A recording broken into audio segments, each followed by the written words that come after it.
是新竹驻美代表伊代雷呢，这个伊代雷在半年前接任这个副总统萧美琴的职务了呢，即马互人压了，讲要求买400多万的车，甚至呢买一寡呢官社家具，讲要800万。相关的争议，总统府是表示讲，这赖清德已经请行政院甲外交部了解实情，并且依照相关的规定处理。啊，外交部强调讲，这个采购拢有依照相关的规定甲程序的办理。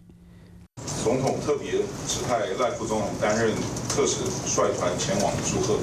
去年8月，也是外交部处长的吕代瑞亲身宣布由副总统赖清德代表冲把握开。过去个月，赖清德顺利当选总统，吕代瑞嘛伫咧去年12月接任萧美琴驻美代表的职务。即摆所传出开公改前乌白买车款免押，上任了后更加好大胆。均依政府相关规定。 及程序办理。外交部强调，拢下规定，不过就看业了，驻美代表的坐车才打买2年，以规定也未当换新的。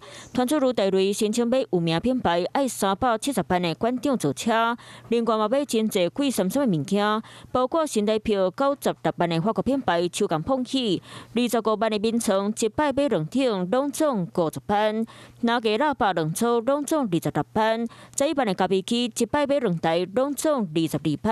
也到一组爱21万的地毯，上任半年，官社就开800万，传出吕代瑞趁交接的老板用萧美琴的兵机较东较西，搁知影爱报销。这个开上任拿到这个权力，就大手大脚的花国家的公帑。 不宜吧？